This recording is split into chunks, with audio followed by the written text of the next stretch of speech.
Today we are going to start partnership accounts part 4 dissolution of partnership firm. अभी तक आपने देखा कि एडमिशन कैसे होगा, पार्टनर्स का रिटायरमेंट डेथ के समय क्या ट्रीटमेंट होती है अकाउंट्स में, उसके बारे में देखा था। साथ में प्रॉफिट शेयरिंग रेशियो चेंज होता है तो उसका भी इम्पैक्ट आप लोगों ने देखा। Now we are going to discuss कि अब फर्म जब डिसॉल्व हो जाती है, बंद होती है, तो what is a accounting procedure we have to follow. So we will first discuss about the circumstances which leads to the dissolution of partnership firm, like where the firm is constituted for the fixed term and on expiry of that term we have to wind up that we have to dissolve that firm, where the firm is constituted to carry out one or more adventure और undertaking, कोई एक project के लिए आया और वो project complete हो गया तो वो बंद हो जाएगी। अगर फर्म दो पार्टनर से फॉर्म हुआ होगा और एक पार्टनर का उसमें से डेथ हो जाएगा तो ऑटोमेटिकली फर्म को डिसॉल्व होना पड़ेगा, और by the adjudications of the partner as an insolvent. ये भी एक बहुत बड़ा पॉइंट है कि इंसॉल्वेंसी हो गई तो उसमें भी फर्म को डिसॉल्व करने दिया जाता है। So the firm dissolve basically when the partners agreed to dissolve और all the partner except one become the insolvent, or the business becomes sometimes illegal and forced dissolution is there, and in case of partnership at will, the partner give a notice of dissolution and the court dissolve orders the dissolution। तो in short अगर हम बात करेंगे तो कुछ चीज़ें partners ही decide करती है और कुछ चीज़ें मे बी बाहर के सर्कमस्टेंसेस फोर्स करते हैं कि ये पार्टनरशिप फर्म को डिसॉल्व करें। तो वॉट एवर द केस में भी हमें इसमें क्या बेसिकली रीड करना है कि अकाउंटिंग हमें कैसे करनी पड़ेगी इसकी, जब आप फर्म को क्लोज करेंगे तो इसके बुक्स ऑफ अकाउंट कैसे क्लोज होगा। सो अकाउंटिंग के बारे में डिस्कस करेंगे तो on dissolution of the firm asset will be sold. देखो जब बंद होगी पूरी फर्म तो जितने भी एसेट है वो सोल्ड किए जाएंगे, सेल ऑफ किए जाएंगे और लाइबिलिटीज़ को पे ऑफ किया जाएगा।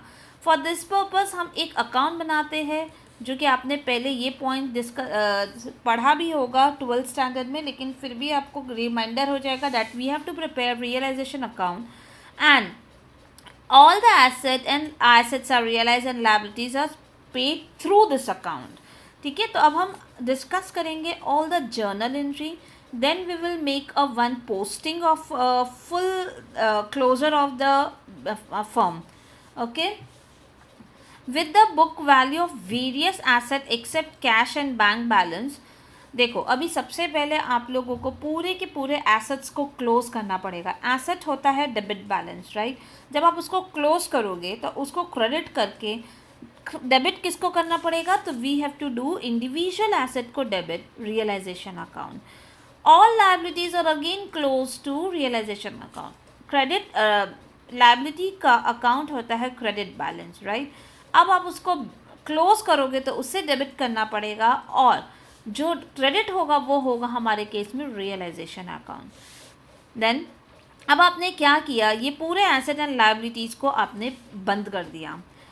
अब जो भी सेल होगा या टेक ओवर होगा या कोई पेमेंट होगा खाली रियलाइजेशन अकाउंट को ही लेते हुए होगा, वो एसेट एंड लायबिलिटी को टच नहीं करोगे। तो यहाँ पर अब क्या होगा, सेल ऑफ एसेट।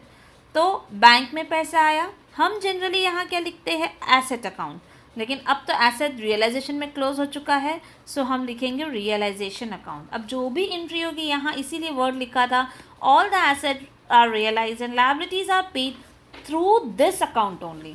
अभी एसेट कोई टेक ओवर होता है तो हम क्या करते हैं, ए अकाउंट या बी अकाउंट जो भी लेके जा रहा है टू एसेट अकाउंट करते हैं, right. And then A account या बी अकाउंट लेके जा रहा है तो यहाँ पार्टनर्स कैपिटल, लेकिन हम एसेट अकाउंट नहीं कर सकते। वाई, बिकॉज यहाँ पर रियलाइजेशन अकाउंट आ गया क्योंकि all assets and liability has been close over here. Payment of liability, bank से पैसा तो जाएगा लेकिन लायबिलिटी डेबिट नहीं होगी, क्या डेबिट होगा, realisation account. Same way capital, कोई लोन अगर पार्टनर लेके जा रहा है तो भी होगा। अब इम्पॉर्टेंट पॉइंट यहाँ पर यह आता है पेमेंट ऑफ रियलाइजेशन एक्सपेंस। कोई भी खर्चा हुआ रियलाइजेशन प्रोसेस में, जब फर्म डिसॉल्व होती है और उसके अंदर हम किसी को क्या बोलते हैं, रिक्रूट करते हैं for the purpose of realising all those thing, realisation of asset के लिए, तो यहाँ पर उसे हमें कमीशन देना पड़ता है या फिर एक फिक्स पेमेंट देना पड़ता है, तो वो हमारे लिए एक्सपेंस है। बैंक से पैसा तो जाएगा रियलाइजेशन एक्सपेंस, बिकॉज यहाँ नॉमिनल अकाउंट जैसा हमारा ट्रीटमेंट हुआ है।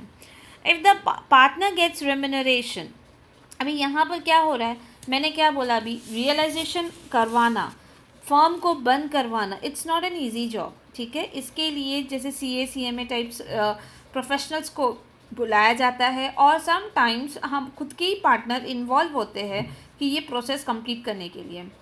तो जो खुद के यहाँ के पार्टनर है, जो और अदर पार्टनर्स के बिहाफ में वर्क कर रहे हैं, तो they may ask for some remuneration और सैलरी और commission for doing such extra work. तो इन दैट केस अगर आप पार्टनर को रेम्यूनरेशन दे रहे हो, कमीशन दे रहे हो, वॉट एवर, तो again it will be expense for the firm and hence realisation account तो डेबिट होगा, लेकिन बैंक नहीं होगा, ये पार्टनर का कैपिटल के अंदर ड्यू दिखेगा।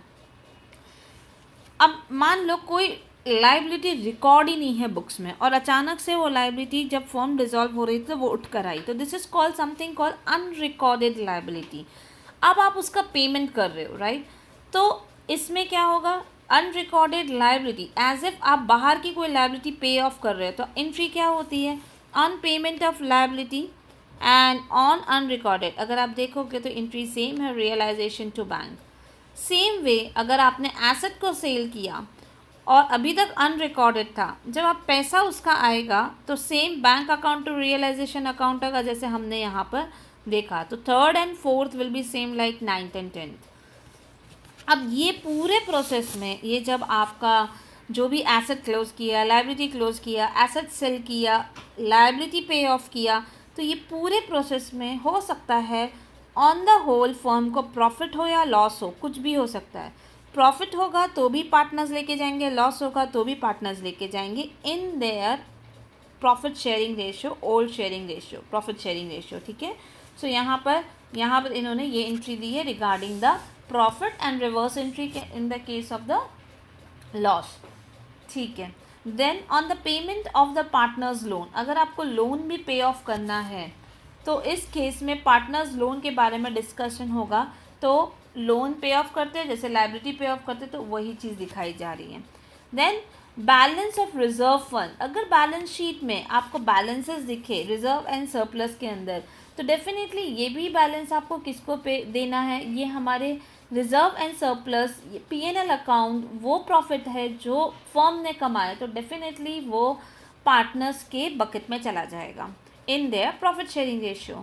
Then balance in the current account of the partner is also transferred to the capital account. तो ये बैलेंस भी करंट अकाउंट के अंदर ट्रांसफ़र कर दिया जाएगा।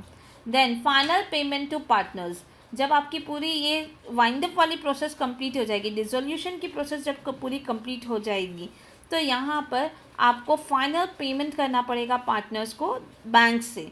तो वो तो आप जब पूरा सम करोगे तो बहुत क्लियरली समझ में आएगा। ये पूरा का पूरा अकाउंट्स, जो भी बैंक में पैसा बचा, पूरा का पूरा अकाउंट्स क्लोज हो जाता है। तो ये पूरे प्रोसेस में आपको ये इंश्योर करना है कि बैलेंस शीट का एक भी आइटम ओपन नहीं रह जाए। ओपन मतलब उसका कोई भी बैलेंसेस वहाँ पर दिखना नहीं चाहिए। Every balance sheet should be close down somewhere. तो अब नेक्स्ट सम करेंगे तो आपको और ज़्यादा क्लियर समझ में आएगा। This is a sum which is very easy, which will clear your concept of realization account. AB are the equal partners. This means they are half 1:1 का ratio है. The firm decided to dissolve on 31st March 2003 and the financial position was as follows. This is the अच्छा, यहाँ जब आप balance sheet पढ़ोगे तो ध्यान देना, ये इम्पॉर्टेंट रहेगा, ये इम्पॉर्टेंट रहेगा। रेशियो तो ये ठीक है। देन हमारे केस में stock, debtors and all. Lease was sold for this, furniture fitting, stock, debtors realise for this, ये पूरा हमें दिया हुआ, एक्सपेंसेस भी दिया हुआ है। What we have to do, we have to pass a journal entry to close the books of account and prepare the realisation account and the capital account of the partner. So basically sum is very easy but posting is very much important. Okay, so यहाँ पर हम sum start करेंगे. I have made some formats for it. I am going to pass the journal entry. पहले मैं पूरी journal entry pass करूँगी, and once the journal entry done हमारी posting बहुत ईजी हो जाएगी, राइट. तो फर्स्ट मैं क्या करने वाली हूँ, और पहले सब एसेट्स को क्लोज कर दूँगी रियलाइजेशन अकाउंट में. तो रियलाइजेशन अकाउंट डेबिट टू पूरे एसेट्स का इंडिविजुअल नाम, ठीक है. तो अगर इन्होंने बोला है कि हमें बैंक अकाउंट भी बनाना है, तो बैंक अकाउंट जब हम बनाएंगे तो कैश और बैंक को हम क्लोज नहीं करेंगे. तो सबसे पहले हम डेटर को क्लोज करेंगे. You also start the sum along with me, because साथ में करने से क्लियरली समझ में आएगा where the we are giving that, मतलब पोस्टिंग कहाँ कहाँ हमारे साथ साथ चल रही है. Okay, then stock. मैं शॉर्टकट थोड़ा यूज़ कर रही हूँ, सो आप लोग प्लीज़ फॉर्मेट में टू और बाय प्रॉपर यूज़ करो. Lease F and F, done.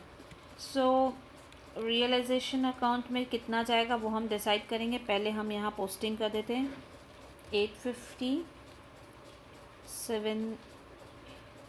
Plant is 4700, done. 15,150. Then stock हो गया. Lease is 6,000, 3,000, then and the total of it is nothing but realisation account में चला जाएगा. क्या अमाउंट लेना है ध्यान रखना, आप लोग इसका भी टोटल कर सकते हो.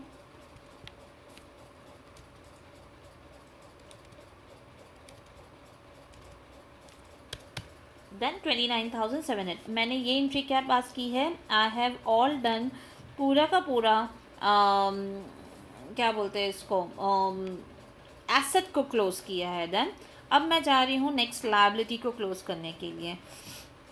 जब मैं पूरी लायबिलिटी को क्लोज करूँगी तो सेम एंट्री पास होगी. क्या एंट्री पास होगी, liability account to realisation account. हमारे केस में अगर आप लायबिलिटी देखो तो एक क्रेडिटर ही दिख रहा है, राइट.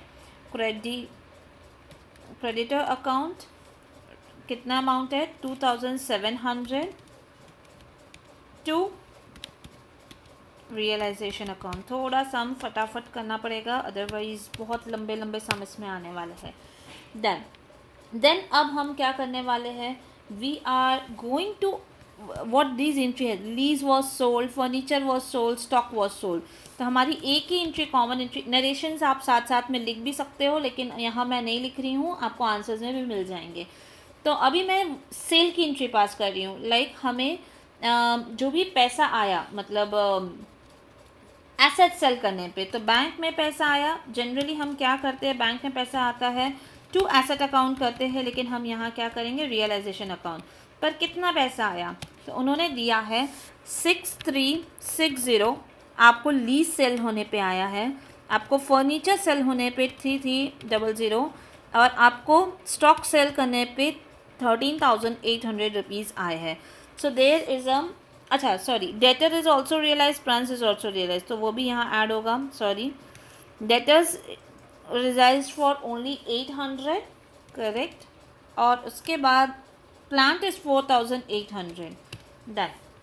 तो आपका टोटल हो गया रियलाइजेशन अकाउंट के लिए this is again one general entry. अब एक्सपेंसेस फॉर रियलाइजेशन, तो आपको ही पता है रियलाइजेशन के डेबिट में जाएगा और बैंक से पेमेंट हुआ है, तो यहाँ पर एक्सपेंसेस भी आपका 500 से पोस्टिंग हो जाएगी. सम इज़ वेरी सिंपल, हमें ज़्यादा कुछ करना नहीं है. Then creditors were paid, creditor को भी पेमेंट कर देते हैं. आपको भी पता है क्रेडिटर तो मैं लिख नहीं सकती, तो यहाँ लिखूँगी realisation account, right. Realisation account to bank, bank से पैसा जाएगा, करेक्ट. कितना अमाउंट पेमेंट हुआ, 2660, राइट. 2660, डन. ये भी कंप्लीट हो गया. अब आप एक बार चेक कर लो कि बैंक अकाउंट में अगर आप देखोगे तो है, तो बैंक बैलेंस में हमारी पोस्टिंग हो जानी चाहिए, क्योंकि हर एक आइटम को चेक करना बहुत ज़रूरी है. देन हमने डेटर की पोस्टिंग कर दी, प्लांट, स्टॉक, फर्नीचर, फिटिंग की पोस्टिंग कर दी, done. This side is done. Creditor के हमने पोस्टिंग कर चुके हैं, रिजर्व फंड की पोस्टिंग नहीं की है 3,000, right. We will pass again that entry. Reserve fund credit होता है। अब मैं रिजर्व फंड को डेबिट करूँगी और किसको दूंगी, मैंने आपको बताया था किसको देंगे, ओनली टू द पार्टनर्स। कौन है, ओल्ड पार्टनर्स। 3000 का रिजर्व फंड है and that will be shared between them equally, right, equally. Done, reserve fund हो गया। बैंक बीज लोन अकाउंट, अगर हमारे पास पैसा है बैंक में तो हम आराम से बी को भी पे ऑफ कर सकते हैं। यस, हमारे पास 3000 क्या और भी पैसे अभी रियलाइज़ हुए थे, तो बैंक में पैसा है तो I will just close that B का लोन अकाउंट बैंक से। जब भी आप इस टाइप की पेमेंट कर रहे हो तो ध्यान देना बैंक में पैसा होना चाहिए, अदरवाइज ओडी उठ जाए, ओडी निकालनी पड़ेगी, बैंक ओडी खड़ी करनी पड़ेगी। देन कैपिटल अकाउंट की पोस्टिंग सिर्फ करके छोड़ देती हूँ so that it we are done with that. Capital account का balance first is 12,000 and B का भी हमारा बैलेंस है। I am not writing to and by, so please take care. Then this is all over. All the posting जो इन्होंने यहाँ mention की थी वो मैंने कर दी। अब मैं जा रही हूँ रियलाइजेशन अकाउंट बनाए। विदाउट रियलाइजेशन अकाउंट बनाए I will not be able to find out the profit और loss from the realisation. Simple है, पोस्टिंग मैं करती जा रही हूँ। देखो रियलाइजेशन के डेबिट के साइड में 29,700, हालांकि एक एक आइटम लिखना है आपको यहाँ पर, जैसे डेटर बोलकर, देन प्लान्स बोलकर, सब कुछ आपको लिखना है। लेकिन मैं अगर कंबाइंड प्रॉफिट पोस्टिंग करूँ let us do single single, ताकि आप लोग को एक बार आइडिया मिल जाए। देन लीज, फिर राइट, और what I will do, I copy from here, correct. ये हो गया हमारा data. Please don't look the spellings of it, मैं बहुत फास्ट लिखने की कोशिश कर रही हूँ। देन क्रेडिटर की भी पोस्टिंग हम यहाँ कर देते हैं, creditor even I have done. और रियलाइजेशन में और क्या अमाउंट आना था, ये पूरी पोस्टिंग हो गई, क्रेडिटर की पोस्टिंग हो गई। देन रियलाइजेशन क्रेडिट होना है, राइट, कितने अमाउंट से, यहाँ पर मैं लिखूँगी बैंक में पैसा आया 29,060, और यही पैसा अगर बैंक में आएगा तो I have to write again ये अमाउंट बैंक में, क्योंकि बैंक डेबिट है। कहाँ से आएगा, रियलाइजेशन अकाउंट से। तो I have completed this entry. Now realisation to bank, अगेन यहाँ पर भी सेम एंट्री आएगी बैंक की, करेक्ट। और यहाँ पर क्या अमाउंट रहेगा, दैट विल बी 500, ये रियलाइजेशन एक्सपेंस है, राइट। और यहाँ पर क्या आएगा, this is from realisation, sorry, यहाँ पर आएगा रियलाइजेशन 500 का खर्चा हुआ। देन ये हमने पे ऑफ किया क्रेडिटर्स को, राइट। तो रियलाइजेशन सेम एंट्री पास होगी,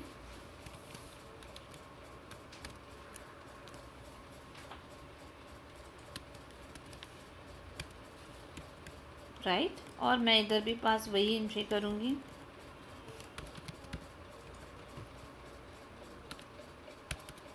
done.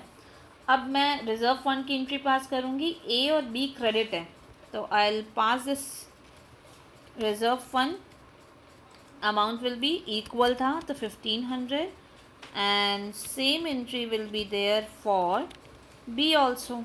Done. B's loan account open किया, बैंक से पेमेंट कर दिया, तो खाली एक काम करती हूँ, बैंक में एंट्री कर देती हूँ लोन के नाम से। You have done with loan, amount क्या है 3000, राइट। डन। अब हमें क्या निकालना था, मैंने आपको बोला था कि आपको सबसे पहले प्रॉफिट या लॉस निकालना होगा। तो लेट अस सी, एक बार मैं इसका टोटल करके देख लेती हूँ। टोटल कैसे निकलेगा, सम ऑफ दिस, राइट, और इसका भी हम सम निकाल लेते हैं। तो हमें क्लियरली समझ में आ रहा है कि यहाँ पर आपका बैलेंस निकलेगा लॉस, ठीक है। एंड जो लॉस निकला, how much loss, this minus this. Okay, I think something went wrong, wait.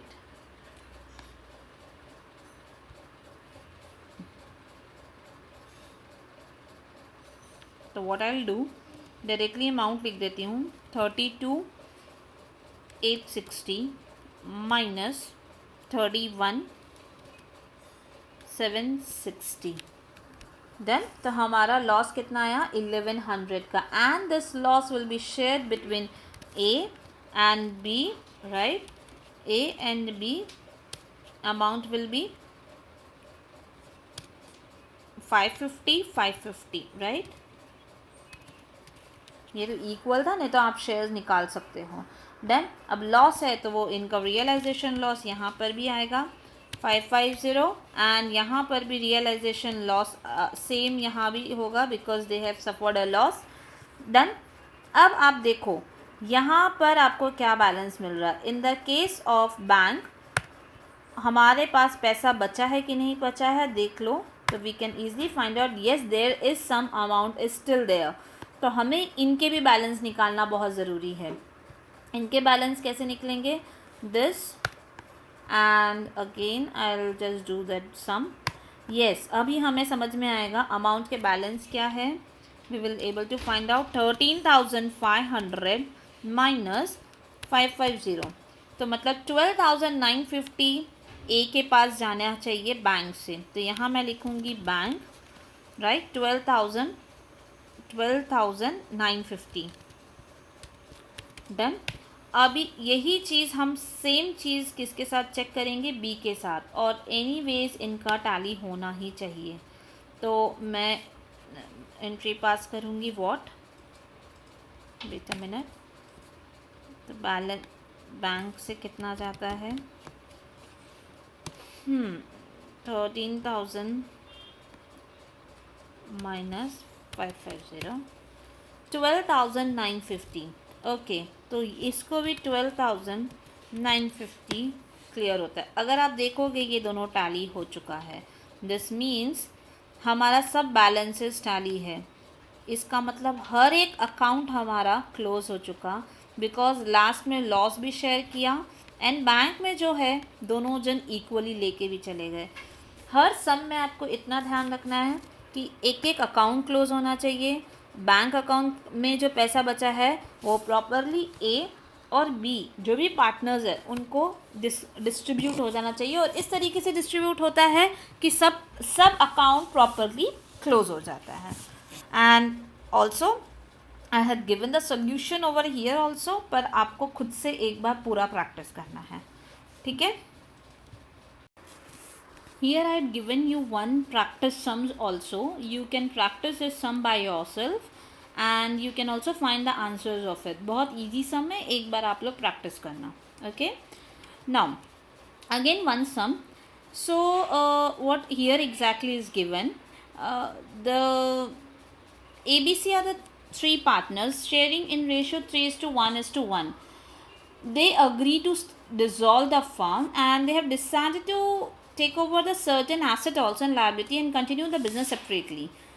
So अगर आप देखोगे यहाँ एक लोन नज़र आ रहा है, सबके कैपिटल है, बैड डेट्स भी है, प्रोविजंस ऑफ बैड डेट है, मतलब अना everything.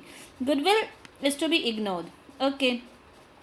A is to take over all the fixture at 800, debtors amounting to 20,000 at 17,200 and creditors of 6,000. I'm sorry, creditors of 6,000 to be assumed by A at that figure. ठीक है, तो ये A ने बोला हम ऐसे लेके जाएंगे. B is to take over all the stock of at 7,000 and certain of the sundry asset at 7,200 being book value less 10%. तो बंदे ने जो भी है B ने बेसिकली सन्ड्री एसेट लेके जा रहा है 7,200 जो कि 10% कम है बुक वैल्यू से. Done. C is to take over the remaining sundry asset at 90% of the book value less 100 allowances and assume the responsibility of discharging the loan together with the accruing interest of 30 which has not been recorded in the books of account. मतलब यहाँ पे जो loan दिख रहा है 1500 का वो लेके जाएगा और 1500 का जो अमाउंट है उसके साथ साथ वो 30 का भी इंटरेस्ट बेसिकली अक्रूइंग इंटरेस्ट जो कि रिकॉर्ड भी नहीं है, अनरिकॉर्डेड लायबिलिटी जैसा ट्रीटमेंट होगा तो वो भी लेके जाएगा. एक्सपेंस ऑफ डिसोल्यूशन उन्होंने बोला है 270 का. Remaining debtors were sold at debt collecting agency at 50% of the book value. मतलब कि जो भी रिमेनिंग डेटर्स है वो लेके गया है sold at debt collecting agency for 50% of the book value. चलो इस सम को हम प्रैक्टिस करेंगे। This answer already have given, but हमको पूरा इसको सॉल्व करना है। रियलाइजेशन अकाउंट में हम पहले जाएंगे। व्हाट विल डू, जैसे एज यूजुअल एंट्री है हमारी, हम पहले सब एसेट्स एंड लायबिलिटीज़ को क्लोज करेंगे। कैश के केस में बैंक में हमारे पैसा आएगा, आई am sorry this is a balance आएगा 3200। डन। एसेट्स पूरे के पूरे क्लोज होंगे 17,000। देन फिर डेटर्स इज 24,200 और इसका आरडीडी जो हमारा है वो अपोजिट साइड पोस्टिंग होगा। RDD will be 1200। Then stock will be 7,800। This is debtor and this is stock. Then and fixture will be 1,000. Then ये भी मैंने पूरे क्लोज कर दिए अकाउंट्स। और क्रेडिटर्स की पोस्टिंग हम यहाँ कर रहे हैं। क्रेडिटर की पोस्टिंग इज 6,000। ये मैंने लायबिलिटी को भी क्लोज कर दिया। एक लोन है, ये पार्टनर्स लोन नहीं है इसीलिए यहाँ आ रहा है। ये एक लोन है 1,500 का, वो भी मैंने क्लोज कर दिया। रिस्पेक्टिव कैपिटल अकाउंट है, मैं इनकी पोस्टिंग भी कर रही हूँ 27,500, 10,000 एंड 7,000। राइट, ये हमारा पूरा पोस्टिंग हो गया। अगर आप देखोगे हर एक अकाउंट का बैलेंस मैंने यहाँ पर शिफ्ट कर दिया। Now I will start the sum. Basically क्या क्या एडजस्टमेंट है, गुडविल छोड़ दो। अब हम आएंगे सबसे पहले A is take over all the fixtures. A क्या क्या लेके जा रहा है, तो अगर आपको एंट्री याद होगी तो हम क्या एंट्री पास करते थे, जब भी हम सेल ऑफ करते थे तो हम बैंक टू रियलाइजेशन करते थे। लेकिन यहाँ पर ए लेके जा रहा है तो ए अकाउंट में पोस्टिंग होगी। राइट, कितना लेके जा रहा है, 800 फिक्चर की तरफ एंड डेटर की तरफ 17,200। सो मैं यहाँ लिखूँगी ए अकाउंट, मैं दोनों टोटल एक साथ लिख रही हूँ। 800 first is in respect of fixture और 20,000 का डेटर ही इज़ टेकिंग एट 17,200। राइट, तो ए का बैलेंस कम हो जाएगा 18,000 से। तो entry will be again A account debit to realisation. तो मैंने ए को डेबिट किया टू रियलाइजेशन। ए की स्टोरी ख़त्म। अब हम आ रहे हैं creditor of 6,000 to be assume by A. अब यहाँ पर क्रेडिटर जा रहा है, ए लेके जा रहा है। तो अभी एंट्री क्या होती है, जब हम क्रेडिटर को पे ऑफ करते हैं। राइट, जब हम पे ऑफ करते हैं तो जनरली हम लिखते हैं क्रेडिटर टू बैंक। राइट, लेकिन आपको पता है ऑलरेडी मैंने क्रेडिटर बंद कर दिया है, तो ये क्या आएगा, रियलाइजेशन। राइट, अभी यहाँ पर सीन क्या, बैंक तो है नहीं, कौन है यहाँ पर, ए है।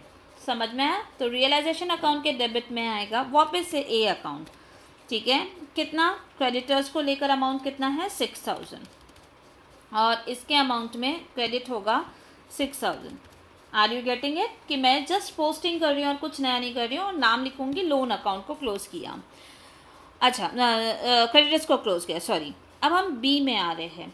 बी क्या लेके जा रहा है, will take over the stock at 7,000 and all the sundry asset at 7,200 being book value less 10%। इसके बारे में हम डिस्कस करेंगे, लेकिन पहले हम बी को दे देते हैं। मैं ये क्यों डिस्कस करने की बात करी वो भी मैं आपको बताती हूँ। पहले मैं पोस्टिंग कर देती हूँ 7,000, राइट, प्लस देन 7,200। क्लियर, तो ये हमारा बी इतना अमाउंट के लिए जा रहा है, तो ऑटोमेटिकली बी के अकाउंट में भी 14,200 की पोस्टिंग हो जाएगी। Done. C is to take over the remaining sundry asset at 90%। अब यहाँ पर पॉइंट आता है, what is the meaning of this remaining sundry asset, वो हमें निकालना पड़ेगा। Less 100 rupees allowances, assume the liability and all. ठीक है, ये हम बात करते हैं अभी। अब हमारे पास सन्ड्री एसेट्स कितना था, टोटल अमाउंट हमारे पास 17,000 था। क्लियर, 17,000 में भी कौन लेके गया सन्ड्री एसेट, जो पहले टेको बी लेके गया। यहाँ देखो, ये है ना सन्ड्री एसेट, बी लेके गया 7,200 में। राइट, पर कितना अमाउंट हुआ जो बी लेके जा रहा है वो कितना है, ये 100% नहीं है, ये 90% है। राइट, तो 7,200 डिवाइडेड बाय 90%, राइट। तो 8,000 की चीज़ वो 7,200 में ले गया, तो बैलेंस कितना बचा अभी हमारे पास, दिस माइनस दिस। तो हमारे पास 9,000 का बैलेंस बचा, और यही बैलेंस के बारे में बताया, C is to take over the remaining at 90% of book value. अब ये बैलेंस भी जो सी लेके जाएगा इस अमाउंट का 90% ही लेके जाने वाला है, 90%, राइट। तो वो लेके जा रहा है 8,100 में। बट यहाँ ही ख़त्म नहीं होता, उन्होंने उस लेस 100 अलाउंसेस, उसमें बोला कि मैं इसमें और 100 अलाउंसेस माइनस करूँगा, क्योंकि ये मेरे लिए अलाउंसेस है। तो एक्चुअल वैल्यू ये अलाउंसेस 100 है, तो एक्चुअल वैल्यू कितने में लेके जाएगा, 8,000 माइनस दिस, 8,000 में, राइट। तो ये 8,000 की पोस्टिंग आपकी कहाँ पर होगी, सी के बकेट में। तो सी जो बचा हुआ एसेट लेके जा रहा है, I am sorry, this is only C, और ये कितने का लेके जा रहा है, 8,000। This is all be the my working note, बहुत शॉर्ट में बनाया पर ये वर्किंग नोट बनेगा मेरा।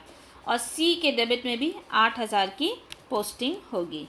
Is it clear, very simple. Now अब यहाँ पर एक और पॉइंट है, he is also taking the loan together with the interest. तो मतलब लोन भी लेके जा रहा है सी, कितना, यही 1,500 का लोन वो अज्यूम कर रहा है, कितने में, 1,500, आई एम सॉरी 1,500 तो है ही, प्लस 30 रुपीज़, तो 1,530 में ये लोन लेके जा रहा है, ठीक है। अनरिकॉर्डेड लायबिलिटी हमारी 30 थी। अब यहाँ तक पूरी स्टोरी ख़त्म हो गई है, लेकिन अभी हमारा लास्ट लाइन बचा हुआ है, 5th पॉइंट। एक्सपेंसेस कितना है, 270 का, राइट। 270 का खर्चा हुआ हमारा रियलाइजेशन के तरफ, कितना, 270, और हमारा रियलाइजेशन बैंक अमाउंट लिखा जाएगा 270। Is it clear. नाउ इन्होंने बोला remaining debtors are sold at a debt collecting agency 50%। अब रिमेनिंग डेटर भी तो हमारे लिए वर्किंग नोट बनेगा। रिमेनिंग डेटर्स कैसे निकालेंगे वो हम डिस्कस करते हैं। पूरे डेटर्स कितने थे, 24,200, राइट। 24,200 पूरे डेटर्स थे। उसमें से कौन सा डेटर लेके गया है हमारा, 20,000 का डेटर 17,200 में, तो ओके 20,000 का डेटर निकल गया। तो बचा कितना डेटर हमारे पास, दिस माइनस दिस, हमारे पास बचा 4,200 में। लेकिन जो बाहर की एजेंसीज को कलेक्ट करने वाली है, कैसे भी that will be 50% of it, right. Done, 2,100। तो हमारे बैंक में पैसा आएगा 2,100 का, क्योंकि रियलाइजेशन हुआ है, और हमारे यहाँ पर एंट्री क्या होती है, bank account to realisation account, clear. तो वही एंट्री मैं यहाँ पास कर रही हूँ। now I think we are done it with, and you can see here it is coming the loss, and which will be shared by A, B, C in their ratio 3:1:1. Loss का amount अभी हम check कर लेते हैं, 57,800 minus 51,000, 6,800, तीनों को distribute कर देते हैं लॉस, तो अमाउंट कितना आएगा, ये देखो सिंपल है, 6,800 मल्टीप्लाइड बाय कितना है, 3, right, 5 divided by 5। This means first के 4080, तो just I will change the figure over here, इसका 1 है, राइट, एंड 1360, और इसका भी 1360। It's all done, and I think nothing left. अब हम स्टार्ट होंगे इनको, ये तो हमें समझ में आ गया हाउ दिस इज टैलीड। अब हम आएंगे वर्क करने बैंक अकाउंट में। पहले कलेक्शन की एंट्री डाल दिया मैंने, डिसोल्यूशन एक्सपेंस डाल दिया। एक बार मैं इसके बैलेंसेस को भी ढूंढ लेती हूँ।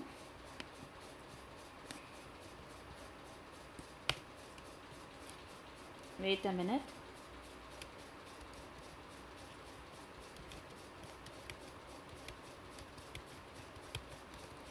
ए के बैलेंस को हम देखेंगे तो यहाँ बैलेंस आएगा, amount will B this minus 22,080, right. तो 11,420 पे करना पड़ेगा। अगर आप बी के बैलेंस को देखोगे तो यहाँ पर आएगा, जो वो लेकर आएगा, how much he will bring, तो nothing but this amount minus 10,000, 55 60 and again the same amount इसके लिए रहेगा, आई एम सॉरी, इसके लिए कैसे रहेगा, this minus 8530 now you can सी 830। तो बस ये लोग लेकर आएंगे पैसा, कौन लेकर आएगा, बी लेकर आएगा, सी लेकर आएगा, सॉरी बी लेकर आएगा, सी लेकर आएगा। बी कितना लाएगा 5560 एंड सी कितना लाएगा 830। डन। एंड यहाँ पर अगर आप देखोगे तो किसको पेमेंट हो रहा है, ए को पेमेंट हो रहा है 11420।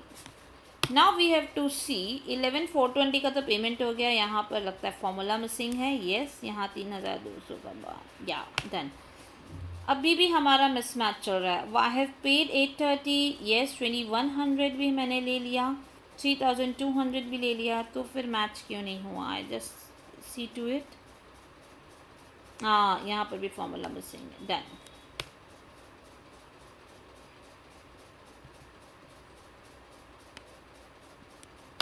यू कैन सी बैंक भी बैलेंस हो गया, पूरा प्रॉपर बैलेंस, सब अकाउंट्स प्रॉपर बैलेंस हो गए, तो this means the firm is properly dissolve.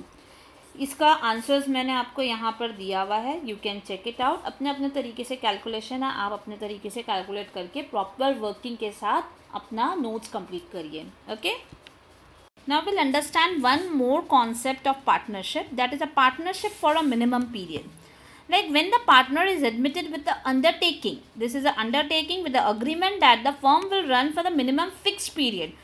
Say for example 5 years, 2 years, 3 years, fixed period तो firm चलेगी चलेगी, ऐसा ना हो जाए उसके आते ही firm dissolve करवा दे, right? And the new partners pays a goodwill to others. Firm cannot be dissolved before the expiry of stipulated period, right? वो ऐसा हो सकता है ना कि जब आपके फर्म में ऑलरेडी 2 पार्टनर्स है, उन्होंने किसी को एडमिट किया एज अ न्यू पार्टनर, नया पार्टनर आ रहा है और वो बोलता है मैं गुडविल लाऊंगा, लेकिन क्या गारंटी है कि वो हमारा फर्म आगे तक चलेगा। May be fraud point of view से वो लोगों ने प्लान किया कि गुडविल या कैपिटल आते ही हम फर्म को डिसॉल्व कर देंगे, व्हाटएवर, तो उसको भी एक एश्योरेंस चाहिए कि whether that amount is secure और नॉट। तो if the firm is dissolve earlier other than other partner, मतलब अगर वो स्टिपुलेटेड पीरियड के पहले ही, से 4 साल 5 साल का अग्रीमेंट था लेकिन उसके पहले ही अगर फर्म डिसॉल्व हो जाती है, then the existing partner has to refund the amount of goodwill proportionate to unexpired, this is unexpired period, in the sense वो बचे हुए जो साल है उसका जो प्रोपोर्शनेट अमाउंट बनता है वो बेसिकली जो एग्जिस्टिंग पार्टनर है न्यू पार्टनर को पे करना पड़ेगा। एग्जाम्पल दिया है यहाँ पर, like A and B are carrying on the business sharing profit and losses in ratio 3:2. On 1st July 2000, C was admitted as a partner for 1/4 share, okay, in the firm with the condition that the firm should continue at least for the 5 years. मतलब 5 साल तो वो चलना ही चाहिए, इसी condition पे वो goodwill का पैसा लाने वाला है।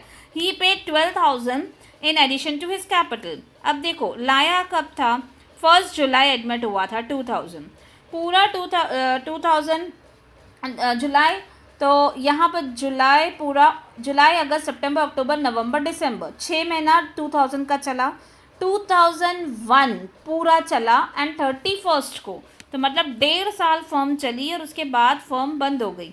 उन्होंने बोला था कि ये 5 साल मिनिमम चलेगी, राइट। तो अब यहाँ पर ये बात होती है कि 1.5 साल चली, राइट, तो अब बचा हुआ 3.5 साल का जो proportionate amount 12,000 का बनता है, that has to be refunded by existing partner to new partner, okay।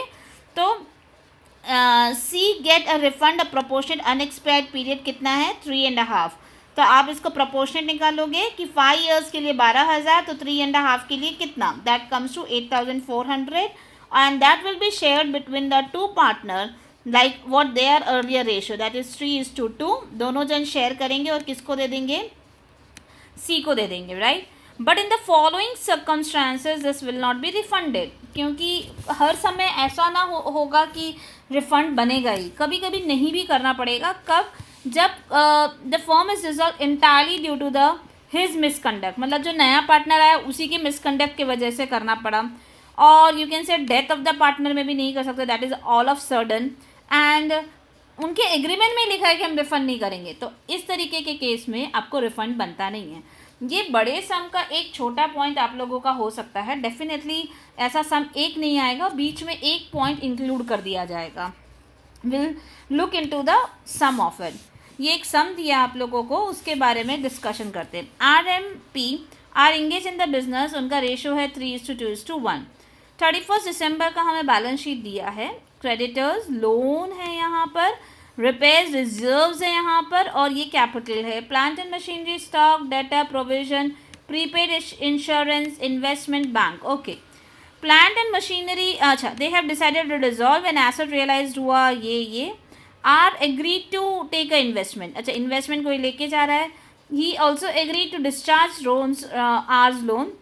At the time of realization, it was found that a bill of 5,000, which was discounted by the firm, was dishonored and had to be paid. Okay, यहाँ पर एक liability आ गई इनकी. Then expense of realization दे दिया. You have to prepare a necessary ledger account to close the book. ठीक है. अब यहाँ देखो ये point, what they are saying. P admit हुआ था 1 Jan को 2001, right? हमारा ये बन रहा है 31 December 2003. That is after 2 years. The undertaking that at least 5 साल कंपनी फर्म चलेगी, बट एक्चुअली चली कितनी, खाली 2 साल, पूरा 2001, 2002, हाँ राइट, 3 साल, 2001 पूरा चला, 2002 पूरा चला, 2003 पूरा चला, तो 2 years का गुडविल रिफंड बनता है प्रोपोर्शनेट अमाउंट। डन। अब हम इसको सॉल्व करेंगे, थोड़ा फास्ट सॉल्व करेंगे, बिकॉज बाकी सब तो आपको डिसोल्यूशन के पॉइंट्स आ ही जाएंगे, but the point is only regarding that proportionate amount, right? Done. तो अब हम करते हैं सम को सॉल्व। तो I'll go to the Excel sheet. ये एक्सेल शीट पहले से ही बनाई हुई है, तो you just start putting the data. हम क्या करेंगे, प्लांट एंड मशीनरी डायरेक्टली यहाँ डाल दो 16,000,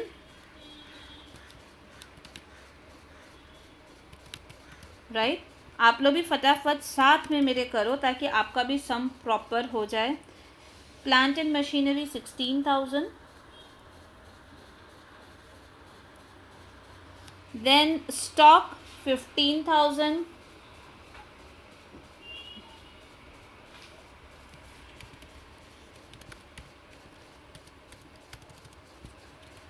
डेटर्स 20,000, RDD प्रोविज़न जो बनाया 1,000, प्रीपेड इंश्योरेंस डाल दो इधर ही, insurance amount is 400, investment 3,000, bank we will prepare a bank account, opening balance is bank is 2,800। Done. Done. इसके बाद आपका क्या है, क्रेडिटर्स की पोस्टिंग आप भी करते जाओ। आई डोंट थिंक सो मेरे स्क्रीन को देखने की आपको ज़रूरत है, आप खुद भी इतना पोस्टिंग कर सकते हैं। मिसेस आर लोन, चलो मिसेस है, बाहर की है, तो मैं यहाँ पर ही लेती हूँ लोन। मिसेस का लोन है, अमाउंट इज़ 13,000, लेकिन शायद लेके कोई और जा रहा है, will check later on. Reserve and renewals आपको भी पता है क्या करना है, तीनों पार्टनर्स को डिस्ट्रीब्यूट कर देना है। First I will put their balances, आप भी डाल दो। इस पोस्टिंग की भी मार्क्स होती है dear, so try to put in proper form. 1200 reserves को मैं डिस्ट्रीब्यूट कर रही हूँ कितने, 3:2:1 में, right. That is I will just divide, आप भी अपना कैलसी पे करके करो। That is 3 divided by 6, that comes to 600, 400 and 200। आप भी करो 400 एंड 200। अगर आप देखोगे बैलेंस शीट के हर एक आइटम को आपने क्लोज कर दिया। अब मैं रियलाइजेशन पे जा रही हूँ, तो यहाँ पर बैंक टू रियलाइजेशन आएगा, तो अमाउंट क्या आता है, मैं ऐड डायरेक्टली कर रही हूँ 10,000, 12,000 and 16,000, right. 38,000 is a bank realise, तो मैं 38,000 यहाँ पर भी लिख देती हूँ। आप भी टू और बॉय करके प्रॉपर पोस्टिंग करिए। देन उन्होंने बोला था are agree to take over agree to take investment for 2000, तो कौन लेके जा रहा है, ये आर लेके जा रहा है इन्वेस्टमेंट कितने में, 2000 में, इन्वेस्टमेंट था 3000 में, तो आर के डेबिट में लिख दो 2000, clear. Then he also agree to discharge R's loan, okay, at the time of realisation R का लोन कितना है 13,000, ये 13,000 भी अपने वाइफ का उसने ले लिया कि मैं ही पे करूँगा, तो यहाँ पर कौन लेके जा रहा है, अगेन आर, तो मैं यहाँ पर आर राइट 13,000 यहाँ लिख देती हूँ। देन कहाँ गया, at the time of realisation it was found that the bill for 5,000, 5,000 का बिल जो फर्म ने पहले डिस्काउंट किया था, ऐसा लगा था कि डेटर पे कर देगा, was dishonoured and had to be paid. अब यहाँ पर बिल जो डिसऑनर हुआ और हमें वो पे करना पड़ेगा, तो जो ऑलरेडी हमारे केस में अगर आप बोल सकते हो कि a short of liability unrecorded liability आ गई है, राइट। तो जैसे आप क्रेडिटर को पे करते हो, तो जैसे अभी हम क्रेडिटर का सिंस मेंशन नहीं है, लेकिन ये पॉइंट भूलना मत, कभी कभी ऐसा नहीं लिखा रहेगा मेनी टाइम्स कि creditor has to be paid, वो हमें समझना है क्रेडिटर को पे करना है कि नहीं करना है, तो 15,000 तो पे करना ही पड़ेगा और साथ में अनरिकॉर्डेड लाइबिलिटी भी पे करना पड़ेगा। सो यहाँ पर जो पेमेंट जाएगा 20,000 का लाइबिलिटी पेमेंट के लिए तरफ चल जाएगा, तो I write it down realisation account, clear. Creditor का पॉइंट एक बहुत क्रिटिकल था, राइट। एक्सपेंसेस 800, राइट, 800 का एक्सपेंसेस डेबिट होता है, आपको भी पता है, एंड पेमेंट साइड में भी जाएगा 800 का क्रेडिट, ग्रेट, ये भी पोस्टिंग हो गई आप लोगों की। अच्छा, और अब एक बार देख लो और कुछ पेंडिंग है क्या, yes we are done with loans and all, 38,2,000 done, अभी भी आपको डिफरेंस दिख रहा है, राइट, कुछ और मिसिंग नहीं है, तो एक बार चेक कर लो। तो एक बार मैं यहाँ लॉस दिख रहा है तो मैं लॉस निकालती हूँ, आप लोग भी एक बार पॉइंट देख लो, then I will just cross check it, 69,000, ठीक है, 19,200 का है, और ये किन के बीच में डिस्ट्रीब्यूट होगा, R, right, M, R, M और पी के बीच में, रेशियो आपको भी पता है क्या होगा, right, R M P, why it is taking like this, हाँ, सो आर एम पी के बीच में रेशियो क्या रहेगा, अगर मैं इसको 3:2 कर देती हूँ, 19,200 इंटू 3 डिवाइडेड बाय 3, हाँ 6, सो डेफिनेटली 9,600।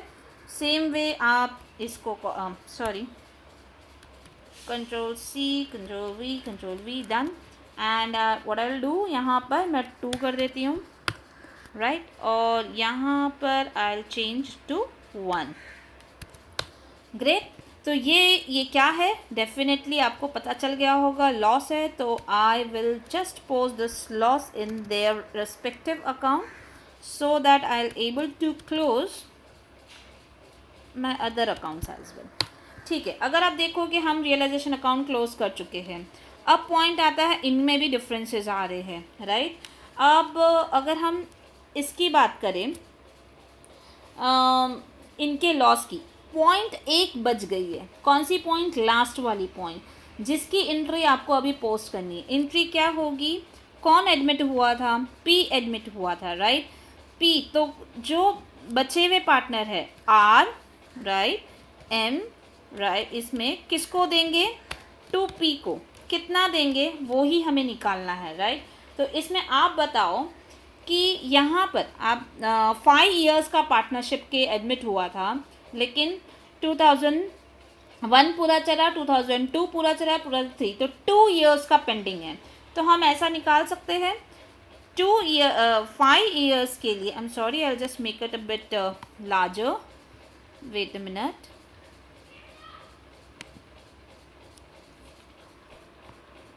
5 इयर्स के लिए he has bought the goodwill का अमाउंट 10,000, तो जो अनएक्सपायर्ड पीरियड है उसके लिए कितना होगा, तो 10,000 multiplied by 2, right, and divided by 5, done, 4,000, तो 4,000 रिफंड करना बनता है, सही है। अब ये 4,000 किस रेशियो में रिफंड होगा? जो first two ratio 3:2, that then I will keep here 4,000 into 3 divided by 5 and 4,000 into 2 divided by 5, correct? And this will nothing but 4,000. तो अब आपकी पोस्टिंग देखो, आर का डेबिट होगा कितने अमाउंट से? 2,400. एम का डेबिट होगा 1,600 एंड पी का क्रेडिट होगा 4,000. समझ में आ रहा है? ये पोस्टिंग जैसा मैंने जर्नल एंट्री की है वैसी ही पोस्टिंग आ रही है. तो अगर आप देखोगे सब पोस्टिंग हो गई. अब हम निकालेंगे बैलेंस. तो इसमें बैलेंस कितना आएगा? 23,000 minus 14,000, correct? That comes to 9,600. Done. Second के केस में अगर आप देखोगे तो इसमें भी बैलेंस आने वाला है. This minus 8,000, that comes to 7,400. इसके केस में भी देखोगे तो will be getting a balance of amount 3,000. Okay. अब खाली इतना चेक कर लो कि बैंक में क्या इसके लिए हमारे पास पैसा है कि नहीं है. तो अब हम बैंक में जा रहे हैं. अगर हमको इनको पे करना पड़ा, yes we will be able, क्योंकि फ़ंड दिख रहा है हमें. तो मान लो मैंने फर्स्ट वाले को 9,600 पे कर दिया. आप भी कर दो. 7,400 पे कर दिया. ओके. 3,000 पे कर दिया. देखो बैंक भी बैलेंस हो गया. आई एम सॉरी. क्लियर? तो यहाँ पर अगर आप बात करोगे तो आपका ये प्रॉपर पोस्टिंग हो जाती है इस केस में. डन. तो this is the sum and also I had given you the solution of it. आप इसको भी चेक करो, ठीक से समझो. इन्होंने प्रॉपर अकाउंट बनाए हैं. और भी सम्स है, इतने सम्स नहीं है, और भी प्रैक्टिस करना पड़ेगा. Done. Thank you very much.